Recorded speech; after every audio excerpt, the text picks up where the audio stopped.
Hey, let's do Get Help. What? Get Help. No. Come on, you love it. I hate it. It's great. It works every time. It's humiliating. Do you have a better plan? No. We're doing it. We are not doing Get Help. Get help! Please! My brother's dying! Get help! Help him! Oh, classic. Still hate it? It's humiliating. No, not for me, it's not. Thor, Odin's son, is heir to the throne of Asgard. He has saved Earth and the heavens countless times, but his greatest challenge always seems to be his family drama. Before we jump into his godly origins, you should subscribe to Universe, where we do comic book deep dives, TV show breakdowns, and movie reviews. Now let's get under the winged helmet of the God of Thunder.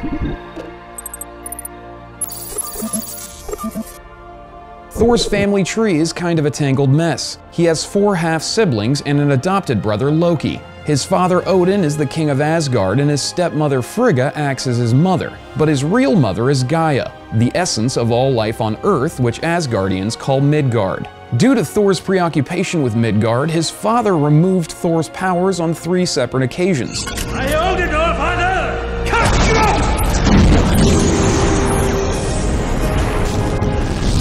But it's always given back when Thor proves he's worthy or just really sorry. This is actually how Thor first shows up in the comics.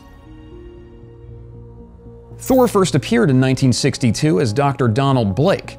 Dr. Blake is a partially disabled medical doctor who falls in a hole while on vacation in Norway. He then accidentally picks up Thor's hammer in a cave at the bottom of the hole and becomes Thor. That's kind of weird, right? What's really going on is Thor's father Odin changed his son into a white guy in medical school in the 1960s to teach him humility. This was a punishment because Thor is a brawling mess who broke a royal truce with the Storm Giants and accidentally restarted a war. Oops. When Thor stops being Dr. Blake, the human doctor seems to disappear from existence, but in a slightly confusing turn of events during Ragnarok in the comics, Blake becomes an entirely separate person from Thor. Thor's allies are numerous. Other than the Avengers, Thor's closest friends are his half-brother Balder, his sometimes love interest Sif, and a group called the Warriors 3, which include Fandral the Dashing, Hogun the Grim, and Volstagg, the comic relief.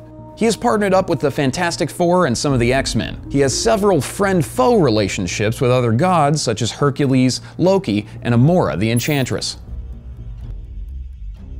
Thor has fought everyone, from Thanos, Galactus, and Doctor Doom to the Midgard serpent who was supposed to kill Thor in Ragnarok in actual Nordic myth. But most of his problems come from inside of his family. He has been killed on occasion by his own father, and he has fought and beaten Surtur, the fire demon who killed most of Odin's family. His stepbrother Loki is his longest-running enemy though, but the two love each other still on some level. Only one of you can ascend to the throne, but both of you were born to be kings. An alternate version of Loki hooks up with a giantess and has Hela, who is the goddess of death. Hela is a rough enemy to have. She once cursed Thor so he lost his ability to heal, and after battling a bunch of baddies, he is reduced to a god puddle. She eventually restores his vigor and they go on being immortal buttheads to one another. Ah, family. Thor is a god, and as such, he is immune to natural damage and disease. He has superhuman speed, reflexes, and senses. He is physically the strongest of all Asgardians, but he can also go into a warrior's madness, which gives him berserker-like strength and increases his stamina tenfold. Although he attacks both friend and foe in this state. His enchanted belt of strength doubles his strength to a point that we need to start doing math. He's just really strong. He's just really strong. Using his hammer Mjolnir, Thor can control the weather and use the God Blast, Thermoblast, and Anti-Force, which is kind of a shield against other powers. He uses Mjolnir to fly at supersonic speeds, but if he needs to take a few friends, he summons his chariot pulled by his 2 goats, Tooth Gnasher and Tooth Grinder. Thor also has a spacefaring boat called the Starjammer.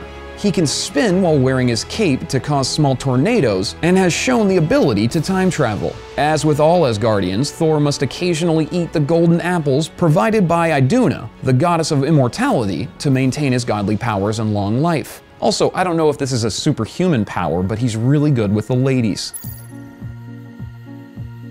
His love interests have included Amora the Enchantress, her sister Lorelei, who gave Thor a love potion in order to make Loki king of Asgard, but was thwarted when she tried to make the enchanted Thor watch as she and Loki got down.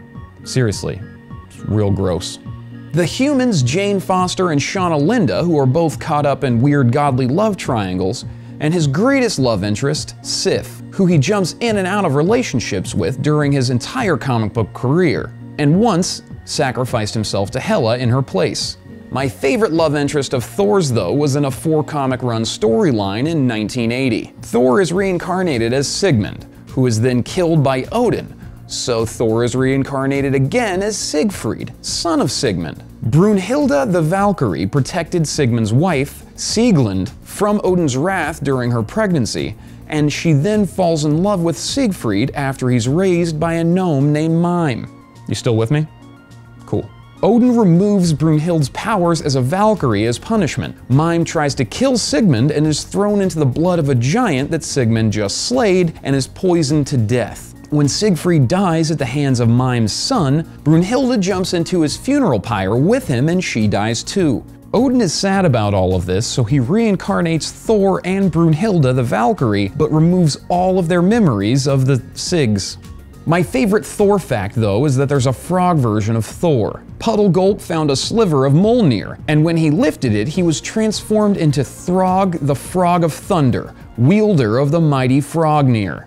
That's all the Thor facts I have for you, but if you want to watch our Thor Ragnarok review, just click the link above my head. Be sure to subscribe to Universe. Thank you so much for watching. I love you.